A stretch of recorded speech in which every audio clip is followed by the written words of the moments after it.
Hello friends and dear students, आज हम आपके लिए लेकर के आए हैं important short answer type questions और उनके solutions for the subject pharmaceutical microbiology course code BP 303T।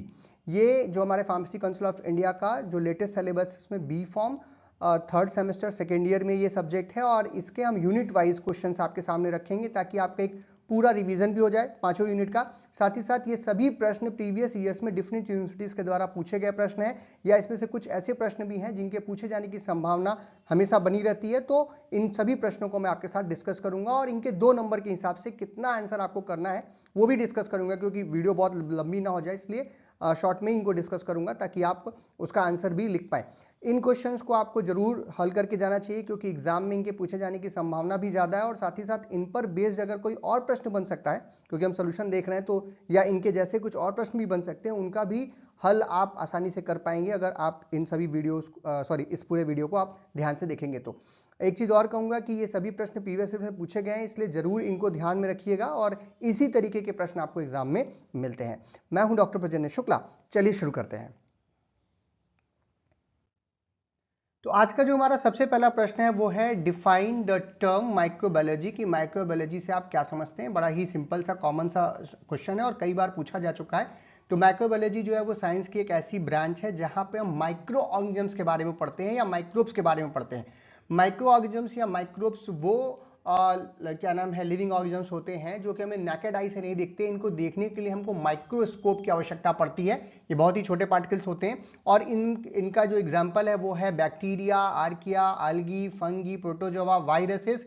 ये सभी हमें नेकेड आई से नहीं दिखते और इनको देखने के लिए हमें माइक्रोस्कोप की जरूरत पड़ती है, इसीलिए हम इन्हें माइक्रो ऑर्गेनिजम्स बोलते हैं। और इनकी स्टडी करना यानी कि इनके स्ट्रक्चर क्या क्या पढ़ते हैं हम लोग, ये भी ध्यान देना है। स्ट्रक्चर फंक्शन इनका फंक्शन, इनका क्लासिफिकेशन और इनके द्वारा जो भी कुछ पॉजिटिव या निगेटिव चीजें हमको प्राप्त होती हैं यानी इनकी एक्टिविटीज को कंट्रोल करना, इनके बारे में समझना, इनका कमर्शलाइजेशन जो उपयोग हम कर सकते हैं उसके बारे में पढ़ना, ये सारी चीजें जो है वो हम माइक्रोबायोलॉजी के अंतर्गत पढ़ते हैं। Next question is give the differences between prokaryotes and the eukaryotic cells. तो जैसा कि हम सभी जानते हैं काफी बेसिक प्रश्न है और बहुत बार पूछा गया है। यूकैरियोटिक सेल्स हम उन सेल्स को बोलते हैं जो जनरली एक developed animals, developed life organisms में पाया जाता है, लिविंग ऑर्गेनिजम्स पाया जाता है, जैसे कि हम हो गए, एनिमल्स हो गए, प्लांट्स हो गए इनमें। जबकि प्रोकैरियोटिक सेल्स जो होती है वो प्रिमिटिव टाइप की सेल्स हैं जिसमें सेल ऑर्गेनेल्स वगैरह बहुत ज्यादा वेल डिफाइंड नहीं होता है। और इनके डिफरेंसेस की अगर बात करें तो जो डेफिनेशन है वो जैसा अभी मैंने कहा, यूकैरियोटिक सेल्स जो होती हैं उसमें वेल डिफाइंड एक न्यूक्लियस पाया जाता है और उसमें जो ऑर्गेनेल्स होते हैं, जितने भी ऑर्गेनेल्स हैं सेल के, वो सभी मेम्ब्रेन द्वारा बाउंड होते हैं। जबकि जो हमारा प्रोकैरियोटिक सेल्स होता है वो यूनिसेलुलर ऑर्गेनिज्म के तरह पाया जाता है जिसमें जो न्यूक्लियस है वो सेल मेम्ब्रेन के द्वारा मेम्ब्रेन के द्वारा बाउंड नहीं होता और उसमें ऑर्गेनेल्स भी वेल डिफाइंड नहीं होते हैं। एग्जांपल्स की अगर बात करें तो यूकैरियोटिक सेल्स हमें एनिमल्स में, प्लांट में, फंगी इत्यादि में पाया जाता है, जबकि प्रोकैरियोटिक सेल्स हमें वायरसेस, बैक्टीरिया, आर्किडिया में इत्यादि में देखने को मिलते हैं। न्यूक्लियस की बात करें तो मेम्ब्रेन बाउंड न्यूक्लियस जो है वो यूकैरियोटिक सेल्स में प्रेजेंट होता है, जबकि प्रोकैरियोटिक सेल्स में न्यूक्लियाइड रीजन हमें केवल देखने को मिलता है। यहाँ पर nucleus, well defined nucleus absent होता है। सेल साइज जो है वो काफी थोड़ी बड़ी होती है यूकैरियोटिक सेल्स में, क्योंकि ये डेवलप्ड सेल्स होती हैं 10 to 100 माइक्रोमीटर्स की, जबकि प्रोकैरियोटिक सेल्स स्मॉल होती हैं, लगभग 5 माइक्रोमीटर्स या उससे भी छोटी होती हैं। जो डीएनए का रेप्लिकेशन है वो हाईली रेगुलेटेड होता है यूकैरियोटिक में। प्रोकैरियोटिक में पूरा का पूरा जीनोम एक बार में रेप्लिकेट करता है। यहाँ पर ये मल्टी सेलुलर्स होती हैं ऑर्गेनल टाइप की अगर बात करें हमारे यूकैरियोटिक सेल्स में, जबकि प्रोकैरियोटिक सेल्स केवल यूनिसेलुलर होती है, यानी एक सेल्स की बनी है, कई सारे सेल्स की होती है, ये एक सेल की बनी होती है।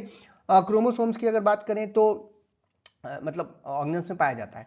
और अगर क्रोमोसोम्स की बात करें तो इसमें मोर देन 1 क्रोमोसोम देखने को मिल सकता है। यहाँ पर केवल एक सिंगल लूप बड़ा सा डीएनए का या प्लाज्मिड का हमें देखने को मिलता है। राइबोसोम यूकैरियोटिक सेल्स में जो है वो लार्ज होता है, प्रोकैरियोटिक सेल्स में स्मॉल होता है। ग्रोथ या जनरेशन जो होती है, क्योंकि ये डेवलप्ड हैं तो इनको ग्रोथ करने में और एक से दूसरे जनरेशन में जाने में समय लगता है यूकैरियोटिक सेल्स को, इसलिए स्लोअर होता है, जबकि प्रोकैरियोटिक सेल्स फास्टली जो है वो ग्रोथ करती है और इसीलिए डेथ इत्यादि भी इनकी जल्दी हो जाती है। ऑर्गेनेल्स की बात करें तो सभी वेल डिफाइंड ऑर्गेनेल्स हमें यूकैरियोटिक सेल्स में मिलते हैं, जबकि प्रोकैरियोटिक सेल्स में ये एब्सेंट होता है।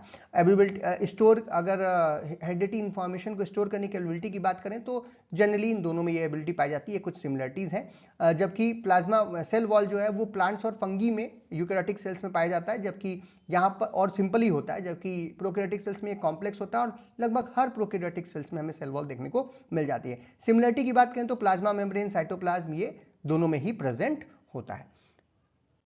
Next question is give the contribution of Louis Pasteur in the field of microbiology.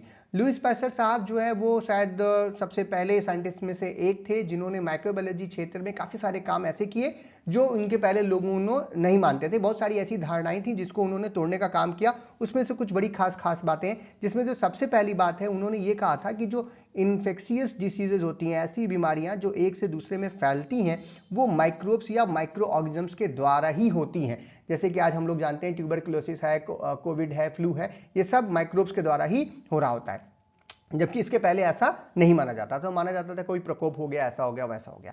दूसरी जो चीज थी, एक चीज उन्होंने ये भी बोला कि जो भी हमारे माइक्रोब्स होते हैं वो स्पॉन्टेनियस जनरेशन, यानी एक जनरेशन से दूसरे जनरेशन में, यानी कि वो ऐसी चीजें हैं जो कि लाइफ ऑर्गेनिज्म जैसी ही हैं, लिविंग ऑर्गेनिज्म जैसी हैं। जबकि इसके पहले माना जाता था कि जो माइक्रोब्स होते हैं वो किसी और चीज से या किसी भी चीज से नहीं होते, अपने आप पैदा हो जाते हैं। तो ऐसा जो बात था वो गलत साबित किया लुईस पास्चर साहब ने। नेक्स्ट, इन्होंने पॉस्चराइजेशन की जो प्रक्रिया है, जो प्रोसेस है, उसको भी डेवलप किया। इसीलिए आज भी जो है हम लोग लुईस पास्चर के नाम से ही पॉस्चराइजेशन को जानते हैं, जिससे हम लोग दूध या बेवरेजेस को लंबे समय तक स्टोर कर पाते हैं। आगे इस पर भी एक प्रश्न है, मैं उसको डिटेल भी करूंगा वहां पे। और इसके साथ ही साथ इन्होंने वैक्सीनेशन की जो प्रक्रिया है उसको भी शुरू करने का श्रेय जो है वो लुईस पास्चर साहब को ही जाता है। तो ये सारे मेन काम है जो लुईस पास्चर साहब ने किए थे। Next question is explain the structure of bacterial cell wall. Bacterial cell wall की अगर बात करें तो ये काफी कॉम्प्लेक्स एक बॉडी है जो कि हमारे बैक्टीरिया को एक रिजिड पोर्शन प्रदान करती है, एक शेप प्रदान करती है। ये एक पेप्टिडोग्लाइकॉन जनरली होता है, और इसके जो सेल वॉल, जो बैक्टीरियल सेल वॉल का पेप्टिडोग्लाइकॉन होता है वो एक ग्लाइकोप्रोटीन्स होता है और इसे हम लोग म्यूरिन के नाम से जानते हैं। यहाँ पे जो पेप्टिडोग्लाइकॉन है वो एक पॉलीसेक्राइड है जिसमें दो ग्लूकोज के डेरिवेटिव जनरली पाए जाते हैं, एक तो नाग और एक नाम। नाग क्या है? एन एसाइल ग्लूकोसामिन और एन एसाइल म्यूमेरिक एसिड। ये दोनों जो है एक दूसरे के साथ अल्टरनेटली चेन्स में, लॉन्ग चेन्स में जड़े होते हैं, और ये जो चेन्स होती हैं वो क्रॉस लिंक होती हैं एक अनदर टेट्रापेप्टाइड जिसमें जो है नाम यूनिट्स जो है वो आपस में एक्सटेंड करती हैं। ये एक लैटिस स्लाइस स्ट्रक्चर जो है वो फॉर्म करता है, और इसमें 4 अमीनो एसिड्स होते हैं जो कि टेट्रापेप्टाइड में पाए जाते हैं, जिसमें कुछ चारों के नाम है L alanine, L glutamine, L lysine, या फिर जिसे हम लोग meso diaminopimelic acid के नाम से जाते हैं, डीपीए भी बोलते हैं उसको, और चौथा जो है वो डी एनालिन बोलते हैं। तो ये सारी चीजें मिल करके हमारे बैक्टीरियल सेल वॉल के स्ट्रक्चर को बनाती हैं। Next question is list the functions of bacterial capsule. Bacterial capsule का क्या काम है? एक जो बैक्टीरिया का एक एडॉप्शन है, यानी अनफेवरेबल कंडीशंस या अपने आप को बचाने के लिए या अपने होस्ट से चिपकने के लिए वो एक कैप्सूल का फॉर्मेशन करता है, जो कि एक आउटर लेयर होती है पॉलीसेक्राइड्स की, जो कि पूरे सेल को कवर कर लेती है कई सारी बैक्टीरियल स्पीसीज में। उसे हम लोग बैक्टीरियल कैप्सूल के नाम से जानते हैं। ये जो कैप्सूल होती है वो एक मैजिक क्लॉक के रूप में काम करती है, और ये प्रोटेक्ट करती है बैक्टीरिया को कोई भी टॉक्सिक कंपाउंड या क्या नाम है, किसी ऐसे सिक्रीशन से जो कि होस्ट या किसी जगह पर है अनफेवरेबल कंडीशंस में, उससे उसको बचाती है। साथ ही साथ ये सरफेस पर चिपकने में उसकी मदद करती है, जिसकी वजह से वो अपने होस्ट पर अटैक कर पाता है। साथ ही साथ होस्ट के इम्यूनिटी सिस्टम से उसको बचाने में भी बैक्टीरियल कैप्सूल उसकी मदद करती है। तो ये इसके सारे फंक्शन है। Next question is give the list of nutritional requirement of bacteria.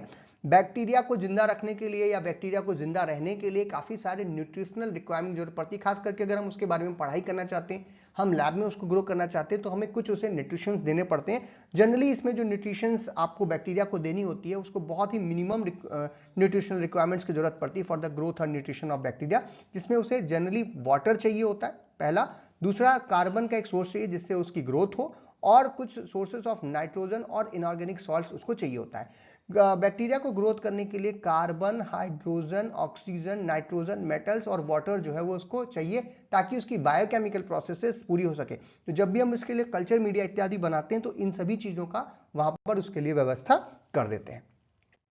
Next question is explain the bacterial growth curve. What is bacterial growth curve? जब हम एक क्लोज सिस्टम में, जहां हम ग्रोथ कराना चाह रहे हैं उसकी, तो एक कल्चर मीडिया बना करके जब हम बैक्टीरिया को एक न्यूट्रिशंस वैल्यू जो भी अभी हमने कही वो हम उसको दे देते हैं, तो एक प्रिडिक्टेबल ग्रोथ पैटर्न में अगर बैक्टीरिया ग्रोथ करता है तो उसी को हम लोग बैक्टीरियल ग्रोथ कर्व के नाम से जानते हैं। कुछ इस प्रकार का एक कर्व आपको देखने को मिलता है और इसमें जो है 4 स्टेजेस हमको देखने को मिलती है। पहला स्टेज होता है लैग, दूसरा एक्सपोनेंशियल जिसे हम लोग लॉग के नाम से भी जानते हैं, तीसरा स्टेशनरी और चौथा डेथ। तो जब हम शुरू करते हैं यहाँ पर जो है लॉग नंबर ऑफ बैक्टीरिया है और इधर टाइम है, यानी समय के दो साथ ये बढ़ता है। तो जब हम स्टडी शुरू करते हैं, हम स्टार्टिंग में ग्रोथ शुरू करते हैं तो लैग फेज होती है जहां पर बैक्टीरिया जो है बिल्कुल भी कोई भी डिवाइडिंग अपनी नहीं कर रहा है, यानी 1 से 2 सेल 4 सेल में नहीं बदल रहा है और लेकिन मेटाबॉलिकली एक्टिव है, जिंदा है, कुछ खा पी रहा है, अपना ग्रोथ थोड़ा थोड़ा कर रहा है। दूसरा जो था एक्सपेंशन या लैग फेज, जहां पर रैपिड ग्रोथ हमको देखने को मिलती है। देख रहे हैं आप यहाँ पर बहुत ही हल्की हल्की ग्रोथ थी और उसके बाद ये तेजी से ऊपर की तरफ बढ़ा, यानी कि बहुत तेजी से इसकी ग्रोथ यहाँ पर हो रही है, यानी कि ये तेजी से ग्रोथ कर रहा है। ग्रोथ करने के बाद एक समय ऐसा आता है कि जहां पर भाई ग्रोथ कर रहा है तो डेथ भी हो रही है, क्योंकि अभी हमने देखा कि प्रोकैरियोटिक सेल्स जो होती हैं वो ग्रोथ भी तेजी से करती हैं, उनकी डेथ भी तेजी से होती है। तो ये जो है तीसरा फेज आ जाता है जिसको हम बोलते हैं स्टेशनरी फेज।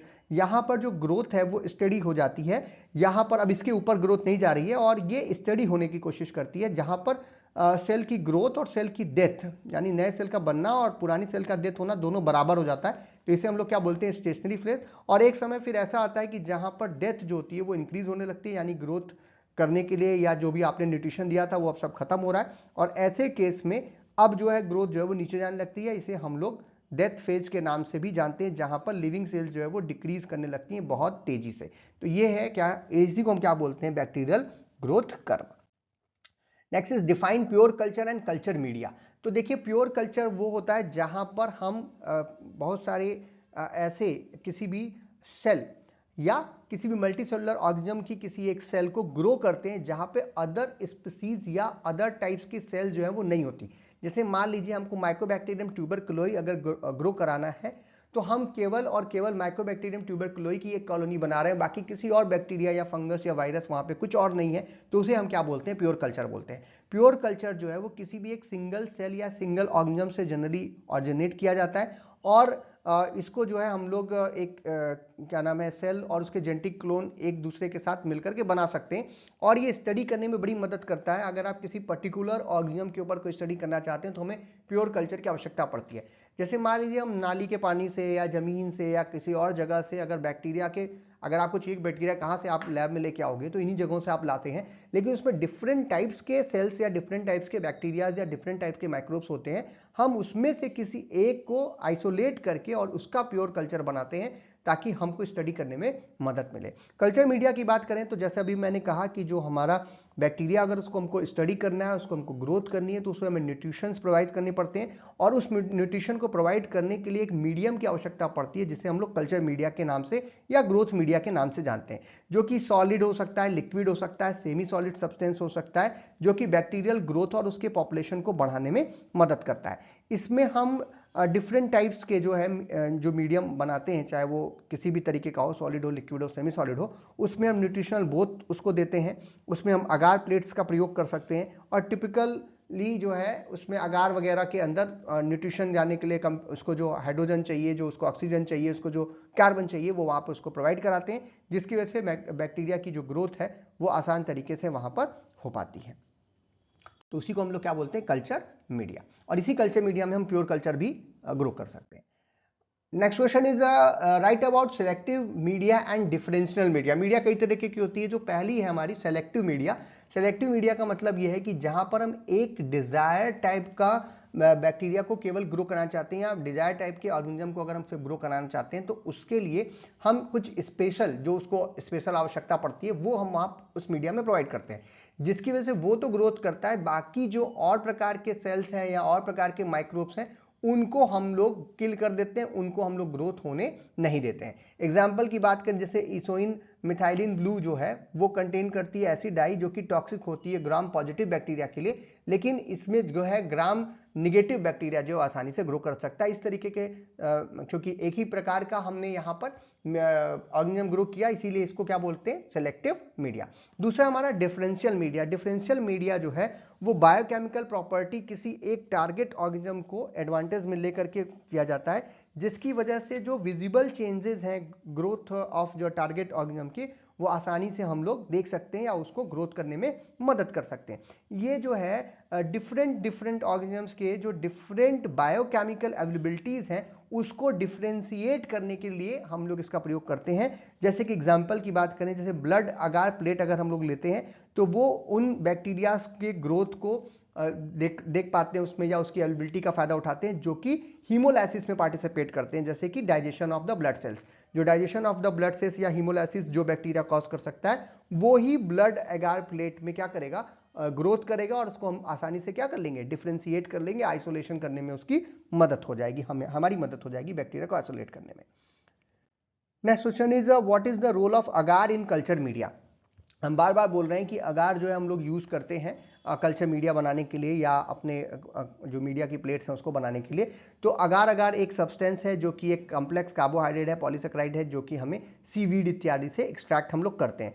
ये एक सॉलिड मीडियम बनाने के काम में आता है, यानी आपका जो भी मटेरियल है आपने लिया है उसमें अगर आप अगार मिला देते हैं तो ये एक सॉलिडिफाइंग एजेंट के तरीके से काम करता है। और हमारी जो प्लेट है, जैसे कि हमने ये प्लेट ली तो इसमें सब कुछ लिक्विड था, लेकिन अगार डालने की वजह से ये क्या हो जाता है, थोड़ी देर बाद सॉलिडिफाई हो जाता है, ये जम जाता है, जिसकी वजह से हम आसानी से मॉनिटर कर सकते हैं इसमें किसी भी प्रकार के बैक्टीरिया की ग्रोथ इत्यादि जो हम करा रहे हैं वो हम आसानी से मॉनिटर कर सकते हैं। खास बात ये है, इसको इसलिए हम लोग यूज करते हैं क्योंकि इसकी जो मेल्टिंग पॉइंट प्रॉपर्टीज है, जब इसको हाई टेम्परेचर पर गर्म करोगे तो मेल्ट हो जाता है, लेकिन रूम टेम्परेचर इत्यादि पे ये सॉलिडिफाइड रहता है और इसकी कोई न्यूट्रिशनल वैल्यू नहीं होती, यानी कि बैक्टीरिया के हमारी किसी भी स्टडी को खराब नहीं कर सकता। ये लैबोरेटरीज में बहुत जनरली कॉमनली यूज किया जाता है बैक्टीरिया को ग्रो करने के लिए, और अदर जो माइक्रो ऑर्गेनिजम्स हैं जैसे फंगस इत्यादि है उसके ग्रोथ में भी ये मदद करता है। और ये एक मीडियम के तरीके से काम करता है जहां पर बैक्टीरिया को अदर न्यूट्रिएंट्स जो हम देते हैं वो आसानी से उसको मिल जाता है, और ये बैक्टीरिया के द्वारा खुद नहीं खाया जाता, उसको बैक्टीरिया खा नहीं सकते, इसको डिस्ट्रॉय नहीं कर सकते, इसीलिए हम इसमें अपनी बैक्टीरिया की ग्रोथ इत्यादि को आसानी से रीड कर सकते हैं या उसके कल्चर इत्यादि को बना सकते हैं। Next question is write about MacConkey agar medium. MacConkey agar medium जो है वो टी मैककॉके द्वारा जो है, अल्फ्रेड टी मैककॉके द्वारा 1861 से 1831 में ये बीच में इन्होंने ढूंढा था, ये बैक्टीरियोलॉजिस्ट थे, और इन्होंने इस क्या नाम है, इस जो मीडियम था इसको हम लोग सेलेक्टिव और डिफरेंशिएटिव दोनों प्रकार में यूज कर सकते हैं, और ये ग्राम निगेटिव बैक्टीरियल स्पीसीज के लिए जनरली यूज किया जाता है। ये जो है ग्राम निगेटिव ऑर्गेनिजम्स को due to on the their availability of lactose mechanism, जैसे मैंने कहा था कि डिफरेंशिएटिंग जो अगार मीडियम होते हैं वो क्या कर रहे होते हैं, किसी एक पर्टिकुलर मेटाबॉलिज्म को पकड़ करके या बायोकेमिकल प्रोसेस को पकड़ के करते हैं। तो जो ग्राम निगेटिव बैक्टीरिया होते हैं उनमें जो लैक्टोज मेटाबॉलिज्म करने की जो प्रक्रिया है उसके द्वारा हम इसमें अलग करते हैं। जो की कंपोनेंट्स हैं मैककॉके मीडियम की, उसमें क्रिस्टल वायलेट डाई होता है, बाइल सॉल्ट्स होते हैं, लैक्टोज होता है, और नेचुरल रेड पीएच इंडिकेटर जो है वो आपको देखने को मिलता है। क्रिस्टल वाले डाई जो है और जो बाई सॉल्ट्स हैं वो ग्राम पॉजिटिव बैक्टीरिया को रोकने के लिए हम लोग इसमें डालते हैं, क्योंकि क्रिस्टल वायलेट डाई और बाइल सॉल्ट्स में ग्राम पॉजिटिव बैक्टीरिया ग्रो नहीं कर सकते, तो आपका जो कल्चर रहेगा वो प्योर रहेगा, क्योंकि उसमें जो है केवल ग्राम निगेटिव बैक्टीरिया ही ग्रोथ करेंगे। ये जो था वो क्या था, MacConkey agar medium. Next question is explain about the isolation of pure culture. तो प्योर कल्चर को आइसोलेट हम किस प्रकार से करेंगे, इसके लिए हम सिलेक्टिव मीडिया का प्रयोग करते हैं, यानी कि हम जो एक स्पेशल प्रकार का मीडिया लेंगे जिसमें कोई स्पेसिफिक केमिकल या फिजिकल एजेंट हम डालते हैं जो कि हमारे एक प्रकार का जिस बैक्टीरिया को या जिस ऑर्गेनिज्म को हम अलग करना चाहते हैं उस बैक्टीरिया के सिलेक्शन के हिसाब से उसको कौन सा फिजिकल एजेंट या केमिकल एजेंट चाहिए वो हम अपने कल्चर मीडिया में डालते हैं, जिसकी वजह से केवल उसी प्रकार के ऑर्गेनिज्म का ही ग्रोथ होता है, दूसरे ऑर्गेनिजम्स का ग्रोथ नहीं हो पाता। यानी ये एक सेलेक्टिव कल्चर मीडिया है जो कि आइसोलेट करता है किसी पर्टिकुलर प्रकार के बैक्टीरियल स्पीसीज या फिर जीनस को, जिस एक जीन को हम या एक प्रकार के जो स्पीसीज के बैक्टीरिया को हम ग्रोथ उसके अंदर कर सकते हैं। जैसे भी हमने ब्लड वाला अगार मीडियम देखा था, या मैककॉके का जो मीडियम देखा जिसमें हम ग्राम निगेटिव बैक्टीरिया को ही क्या कर पा रहे हैं, ग्रोथ पर कर पा रहे हैं। और इस तरीके के मीडियम में या इस प्रकार के कल्चर मीडियम में हम अनवांटेड जो माइक्रोबियल फ्लोरा होता है उसको ग्रोथ करने से रोक देते हैं, यानी कि ये इस प्रकार से हम आइसोलेट कर सकते हैं प्योर कल्चर को। Next question is list the type of light microscopy and the type of microscopes. तो जो लाइट माइक्रोस्कोपी है जिसमें लाइट की प्रेजेंस में या लाइट के सहायता से हम लोग माइक्रोस्कोप चलाते हैं, और कोई भी छोटे ऑर्गेनिजम्स की स्टडी हम स्ट्रक्चर इत्यादि की उसकी कर सकते हैं। तो इसमें जो है डार्क फील्ड माइक्रोस्कोपी होती है, डार्क फील्ड माइक्रोस्कोपी होती है, प्लस ब्राइट फील्ड माइक्रोस्कोपी होती है। ब्राइट फील्ड माइक्रोस्कोपी में हम लोग मोस्ट बेसिक और common type of optical microscope को हम लोग देख पाते हैं। इसके अलावा फ्लोरोसेंस माइक्रोस्कोपी होती है, फेस कंट्रास्ट माइक्रोस्कोपी होती है। यहाँ नाम पूछा जा रहा है आपसे तो वही आपको बताना है। डिफरेंशियल इंटरफेस कंट्रास्ट माइक्रोस्कोपी होती है, कॉनफोकल माइक्रोस्कोपी होती है और पोलराइज माइक्रोस्कोपी होती है। अब इन्हीं के बेस पे कुछ माइक्रोस्कोप्स हैं जिनका नाम आप लिख सकते हैं। Some of the common type of microscopes are the simple microscope, compound microscope, electron microscope, stereo microscope और स्कैनिंग प्रोब माइक्रोस्कोप। तो ये जो आपके लैब में कॉलेजेस में ये पाया जाता है और कुछ अच्छी लैब्स मिलेंगी वहाँ पे आपको ये बड़े वाले जो है माइक्रोस्कोप भी वो देखने को मिल जाते हैं। तो these are the types of microscopes. यहाँ पे नाम लिखना है आपको, याद रखिएगा, ये कई बार पूछा गया प्रश्न है। Next question is what is staining, enlist the different staining technique. Staining मतलब सिंपल शब्दों में कहा जाए तो कलर करना है। यानी जब हम माइक्रोस्कोप में स्टडी करना चाहते हैं किसी भी सेल को तो हम उसके डिफरेंट ऑर्गेनल्स को तभी पढ़ सकते हैं या देख सकते हैं क्योंकि वो आर पार हो जा रही है, लाइट उसमें पड़ रही है, तो हम क्या करते हैं कुछ कलरिंग करते हैं, उसी को हम लोग स्टेनिंग बोलते हैं। तो स्टेनिंग एक टेक्निक है जो कि कंट्रास्ट प्रोड्यूस करती है किसी बायोलॉजिकल स्पेसिमेन में ताकि हम उसको माइक्रोस्कोप पे देख सकें जब भी हम माइक्रोस्कोपिक लेवल पे उसको स्टडी करना चाहते हैं। जो स्ट्रेन्स या डाई होती हैं वो हम लोग जनरली यूज करते हैं जो कि हाईलाइट करती हैं जो भी स्पेसिमेन अवेलेबल है माइक्रोस्कोपिक लेवल पर ताकि उनको हायर मैग्निफिकेशन में हम स्टडी कर सकें और जो हिस्टोपैथोलॉजिकल स्टडीज हैं या डायग्नोस्टिक पर्पसेस के लिए हम लोग इसका प्रयोग कर सकते हैं। जो वेरियस टेक्निक्स की अगर बात करें तो सिंपली अगर हम लोग क्लासीफाई करें तो टाइप्स ऑफ स्टेनिंग में जो सबसे पहला टाइप आता है स्टेनिंग का वो है सिंपल स्टेनिंग, जिसमें हम पॉजिटिव स्टेनिंग और निगेटिव स्टेनिंग करते हैं। यानी हम सिंपल किसी डाई का प्रयोग करते हैं और माइक्रोस्कोप में देखते हैं अगर वो रिजल्ट दे रहा है यानी हमको पॉजिटिव रिजल्ट मिल रहा है तो हम पॉजिटिव स्टेनिंग बोल रहे हैं, निगेटिव दे रहा है तो निगेटिव स्टेनिंग बोलेंगे उसको। नेक्स्ट अगर मतलब हम उसे देख पा रहे हैं या नहीं देख पा रहे हैं। डिफरेंशियल स्टेनिंग जहां पर होती है जहां पर हम किसी पर्टिकुलर प्रकार के माइक्रोस्कोप को on the basis of staining जो है वो अलग कर सकते हैं, जिसमें कुछ एग्जांपल्स है आपका ग्राम स्टेनिंग, जिसकी वजह से हम लोग दो तरीके के बैक्टीरिया का क्लासिफिकेशन करते हैं, gram positive bacteria, gram negative bacteria. दूसरा है हमारा एसिड फास्ट स्टेनिंग जिसमें हम लोग एसिड फास्ट बैक्टीरिया को पकड़ने के लिए जिसका प्रयोग करते हैं। आगे हम लोग इस पर प्रश्न देंगे तो वहां पे मैं इसको डिटेल भी करूंगा। नेक्स्ट है हमारा एक स्पेशल टाइप की स्टेनिंग जिसमें हम किसी पर्टिकुलर क्या नाम है ऑर्गेनेल को, माइक्रो ऑर्गेनिज्म के ऑर्गेनेल को स्टडी करने के लिए स्टेनिंग करते हैं। जैसे कि एग्जांपल में आप ले सकते हैं कैप्सूल स्टेनिंग है, फ्लैजेला स्टेनिंग है या फिर एंडोस्पोर स्टेनिंग है, एटीसी। तो this is the staining techniques. Next question is what is acid fast staining, mention any two reagents used for the acid fast staining. अब एसिड फास्ट स्टेनिंग क्या है वो हम लोग जानते हैं। तो अगर कोई जो ऑर्गेनिम्स हैं उनके पास लाइपोइड कैप्सूल्स होती हैं तो वो एसिड फास्ट ऑर्गेनिज्म के रूप में जाने जाते हैं क्योंकि वो एसिड फास्ट स्टेनिंग के प्रति पॉजिटिव जो रिजल्ट वो शो करते हैं। इनके पास एक हाई मॉलिक्यूलर वेट होता है, ये वैक्सी होते हैं रूम टेम्परेचर पर, और इन प्रकार के माइक्रो ऑर्गेनिजम्स में non aqueous base staining solutions का हम लोग प्रयोग करते हैं। जैसे कि माइकोबैक्टीरियल जो सेल वॉल्स होती हैं उसमें माइकोलिक एसिड जो है वो पाया जाता है। क्या पाया जाता है? माइकोलिक एसिड, जो कि एक फैटी एसिड है और ये जो है हमारे एसिड फास्टनेस के लिए कैरेक्टरिस्टिक शो करता है।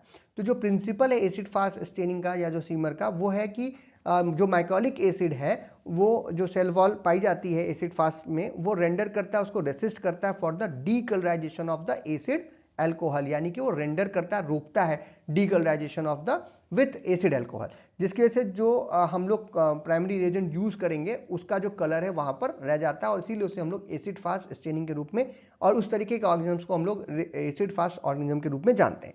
जो प्राइमरी रिएजेंट है एसिड फास्ट के लिए वो है कार्बन फ्यूसिन और इसके बाद हम इसमें एक डीकलराइजेशन यूज करते हैं एसिड एल्कोहल और उसके बाद जो काउंटर स्टेनिंग हम करते हैं वो मिथाइलिन ब्लू के साथ करते हैं। अब देखिए समझना क्या है कि अगर कोई माइक्रो ऑर्गेनिजम्स है उसके ऊपर हमने जो है कार्बन फ्यूसिनॉल डाला तो वो रेड कलर का हो जाएगा, ठीक। अब इसके बाद जब हम लोग एसिड अल्कोहल डालेंगे तो वो क्या करेगा, इस रेड कलर को मिटा देगा या गायब कर देगा। लेकिन जो माइकोलिक एसिड होता है वो क्या करता है, इस अल्कोहल को अंदर जाने से रोकता है, जिसकी वजह से रेड कलर बचा रह जाता है। अगर रेड कलर हट गया तो अगली बार जब हम लोग नेक्स्ट स्टेनिंग करते हैं मिथाइलिन ब्लू या मेलाचिड ग्रीन से तो इसका कलर हमको देखने को मिलेगा, रेड कलर हमको देखने को नहीं मिलेगा। तो अगर माइकोलिक एसिड प्रेजेंट होगा तो रेड कलर रहेगा, अगर माइकोलिक एसिड नहीं प्रेजेंट होगा तो रेड कलर हमको नहीं मिलेगा। तो जो सेल है एसिड फास्ट तब कही जाएगी जबकि उसमें कार्बन फ्यूसिनॉल का जो रेड कलर है वो रह जाए, ठीक है। और इस तरीके की जो स्टेनिंग है वो हम लोग माइकोबैक्टीरियम ट्यूबरकुलोसिस, जो कि ट्यूबरकुलोसिस बीमारी में जनरली जो बैक्टीरिया है उसको पकड़ने के लिए इस टेक्निक का प्रयोग जो है वो हम लोग करते हैं, जो कि ट्यूबरकुलोसिस का पॉजिटिव एजेंट है और इसके टेस्टिंग करने के लिए इसका प्रयोग किया जाता है, क्योंकि ये एक एसिड फास्ट स्टेनिंग टेक्निक के अंतर्गत आता है। Next is write the staining procedure for the gram staining. अब देखिए ग्राम स्टेनिंग भी आ गया, इसमें भी कई बार पूछा गया है, तो हमने कहा कि ग्राम स्टेनिंग जो है वो दो तरीके के बैक्टीरियाज को बांटने के लिए जनरली यूज किया जाता है, और इसके पीछे भी एक ही कारण है जो कि हम नेक्स्ट स्लाइड में आपको दिखाएंगे, वो है उनके सेल वॉल में पाए जाने वाले कंपोनेंट्स की वजह से। तो दो तरीके के लार्ज ग्रुप में हम उन्हें बांटते हैं, एक तो ग्राम पॉजिटिव, एक ग्राम नेगेटिव, यानी कि जो ग्राम स्टेनिंग के प्रति पॉजिटिव रिजल्ट शो करता है उसे हम लोग ग्राम पॉजिटिव बोलते हैं, जो नेगेटिव शो करता है उसे हम लोग ग्राम नेगेटिव बोलते हैं। ग्राम स्टेनिंग का जो प्रोसीजर है बड़ा सिंपल सा है। यहाँ पे हम सबसे पहले एक प्राइमरी स्टेन जो कि क्रिस्टल वायलेट होता है वो हम वहाँ पे डालते हैं, उसके बाद एक मॉडरेंट डालते हैं जिसमें हम लोग ग्राम्स आयोडीन जनरली सोल्यूशन है उसका प्रयोग करते हैं। इसके बाद एक रैपिड डीकलराइजेशन विद करते हैं इथेनॉल एसीटोन या फिर इन दोनों के मिक्सचर के साथ, और उसके बाद फिर काउंटर स्टेनिंग करते हैं विद सैफरिन के साथ, और इसी प्रोसीजर को हम लोग क्या बोलते हैं, ग्राम स्टेनिंग बोलते हैं। अब ये दोनों में ग्राम स्टेनिंग में क्या अंतर है दोनों बैक्टीरिया में, वो आगे देखते हैं।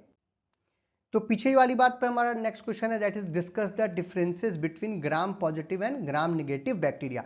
तो अभी हमें जो हम कह रहे थे कि क्रिस्टल वायलेट का हम प्रयोग करते हैं, तो जो दो तरीके के बैक्टीरिया हैं, जो ग्राम पॉजिटिव बैक्टीरियाज होते हैं, इन बैक्टीरियाज के सेल वॉल में पेप्टिडोग्लाइकॉन की मात्रा ज्यादा होती है, जबकि ग्राम नेगेटिव में पेप्टोग्लाइकॉन की मात्रा जो होती है वो कम होती है। इसमें कम होती है, इस वाले में क्या होती है, ज्यादा होती है, जिसकी वजह से जब हम लोग क्रिस्टल वायलेट फर्स्ट स्टेप में डाल रहे हैं, जैसा कि हमने प्रोसीजर में पहले देखा था, तो इस पेप्टिडोग्लाइकॉन की थिक लेयर ग्राम पॉजिटिव में होने की वजह से ये क्या करता है कि जो पर्पल कलर है उसको ज्यादा एब्जॉर्ब कर लेता है। इसके बाद जब हम डी स्टेनिंग करते हैं या हम पिंक कलर यूज करते हैं लास्ट में, तो वो पिंक कलर जो है वो ये रिटेन नहीं करता, ये सिंपली क्या करता है, ब्लू कलर जो है या वायलेट कलर जो है उसी को रिटेन करके रखता है स्टार्टिंग में, जो कि क्रिस्टल वायलेट का है। जबकि जो ग्राम निगेटिव बैक्टीरिया होते हैं ये पर्पल कलर या जो ब्लू कलर है वो रिटेन नहीं कर पाते हैं। तो हम लोग इसीलिए कहते हैं कि ये क्या है, हमारा ग्राम पॉजिटिव है, और जो दूसरा वाला है उसे हम लोग क्या बोलते हैं, ग्राम निगेटिव बोलते हैं। तो इन दोनों में मेनली अंतर किस चीज का है, पेप्टिडोग्लाइकॉन का है, क्योंकि ग्राम पॉजिटिव बैक्टीरिया में पेप्टिडोग्लाइकॉन जो है वो ज्यादा पाया जाता है, उसकी थिक लेयर होती है पेप्टिडोग्लाइकॉन की।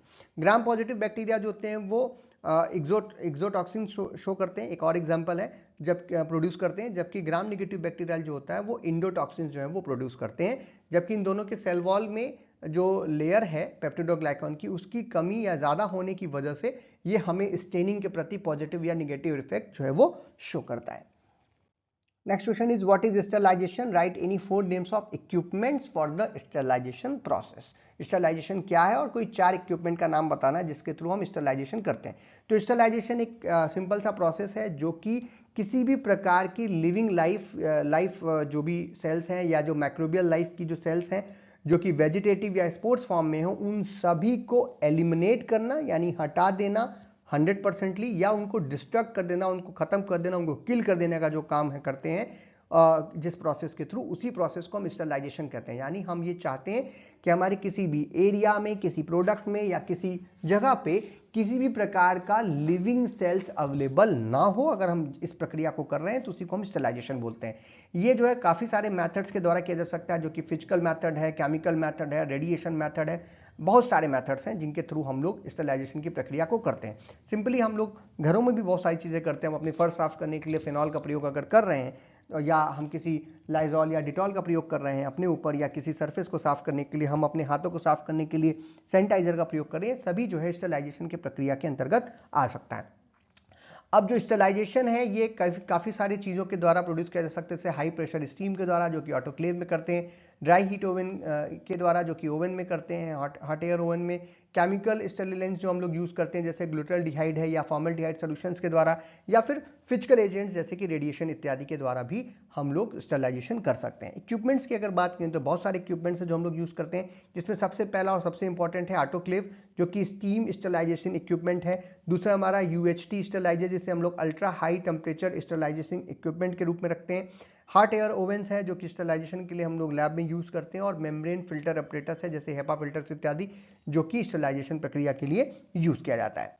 Next is defined mechanical sterilization with example. Mechanical sterilization जो है वो एक टेक्निक है जो कि स्टरलाइज करती है मटेरियल को एंड इक्विपमेंट्स को with the application of physical forces such as heat, steam, filtration, etc.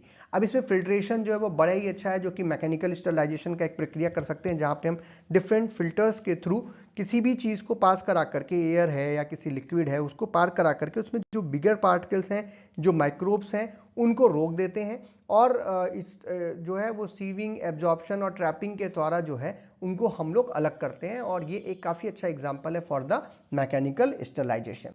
Next question is define and classify physical methods of sterilization. Physical method में भी इसकी स्टीम हम यूज करते हैं, ड्राई हीट यूज करते हैं, boiling water, radiation, etc हम लोग यूज करते हैं फॉर द स्टरलाइजेशन प्रोसेसेस।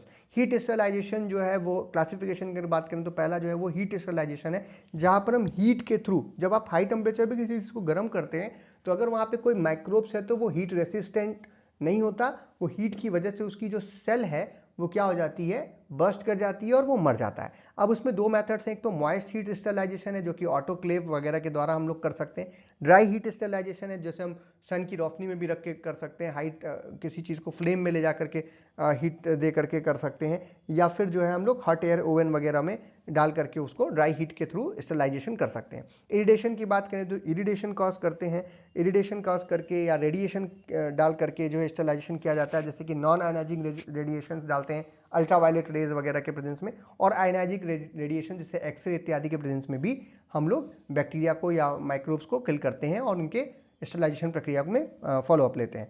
अगला जो साउंड वेव वाइब्रेशंस हैं वो भी हम लोग फिजिकल मेथड्स में हम लोग यूज़ कर सकते हैं, जहां पर हम 20-40 किलो हर्ट्ज की जो फ्रिक्वेंसी है उस पर साउंड्स को लेकर के और किल करने की कोशिश करते हैं स्टरलाइजेशन करने की प्रक्रिया में। Next question is what is bacteriostatic and bacteriocidal. देखिए दो शब्द है, फंगीसाइडल, फंगीस्टैटिक या वायरीसाइडल, इस तरीके के शब्द आपको देखने को मिल सकते हैं, तो बस सिंपल सा इनका मतलब समझिएगा। बहुत बार ये पूछा है प्रश्न, अलग अलग जगहों पे मैंने देखा था, कहीं पर भी स्टैटिक वर्ड लगा हो यानी कि जिस चीज के बारे में बात हो रही है उसको स्टेट कर देगा, उसकी ग्रोथ को क्या कर देगा, रोक देगा। और साइडल जो वर्ड है वो सीधे डेथ से होता है, डेथ, साइडल का मतलब होता है डेथ। तो अगर बैक्टीरियासाइडल है मतलब बैक्टीरिया को पूरी तरीके से जान से किल करने की बात की जा रही है, उसको डेथ करने की बात की जा रही है। और बैक्टीरियोस्टैटिक का मतलब हो गया कि उसकी ग्रोथ को स्टैटिक करना है, यानी जितनी ग्रोथ हो गई है उसको वहीं पर रोक देना है। तो बैक्टीरियोस्टैटिक मतलब होता है कोई भी एजेंट जो कि बैक्टीरिया की ग्रोथ को क्या नाम है, रोकता है, उनको स्टेशनरी फेज में ले जाकर के रोक देता है। जबकि बैक्टीरियासाइडल का सीधा सीधा मतलब होता है कि किसी पूरी तरीके से बैक्टीरिया को किल करना, उसकी जान ले लेना। तो जो बैक्टीरियासाइडल एंटीबायोटिक्स होती हैं वो किल करती हैं बैक्टीरिया को, और बैक्टीरियोस्टैटिक जो एंटीबायोटिक्स होती हैं वो उनकी ग्रोथ या रिप्रोडक्शन को क्या कर देती हैं, रोकने का काम करती हैं, जैसे कि एग्जाम्पल में आप ये शब्द का प्रयोग कर सकते हैं।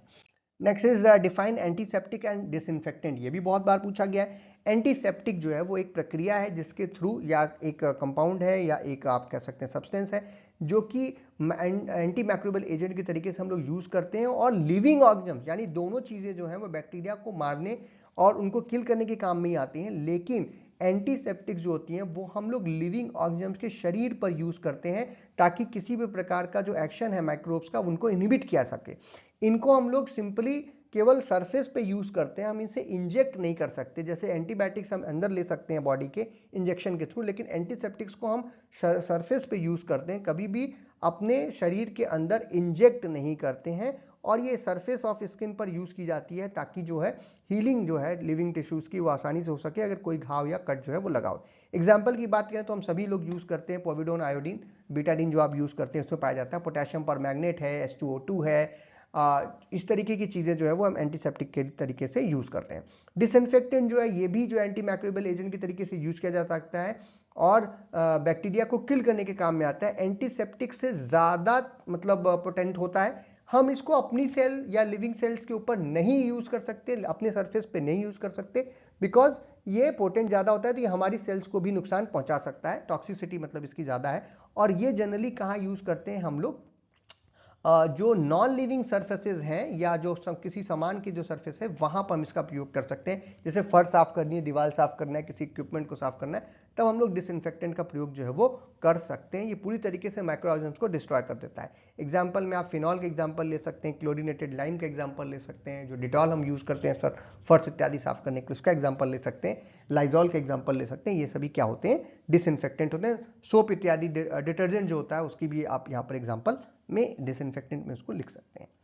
Next question is define pasteurisation. हमने कहा था लुईस पाश्चर साहब के नाम पर पॉस्चराइजेशन प्रक्रिया आई थी क्योंकि उन्होंने इसकी खोज की थी। ये किसी भी जो बेवरेजेज हैं जैसे कि मिल्क है, वाइन है, उसको लंबे समय तक उसको स्टरलाइजेशन करने के लिए, उसको क्या नाम है बचा के रखने के लिए, खराब होने से बचाने के लिए, उसके कंजम्पशन और उसकी जो क्वालिटी है उसको इंप्रूव करने के लिए प्रक्रिया की जाती है। ये एक तरीके का पार्शियल स्टरलाइजेशन प्रक्रिया है जहां पर हम लोग हीट के द्वारा ट्रीटमेंट करते हैं और जो पैथोजेनिक माइक्रो ऑर्गेनिजम्स हैं उनको डिस्ट्रॉय करते हैं किसी भी प्रकार के फूड और बेवरेजेस में।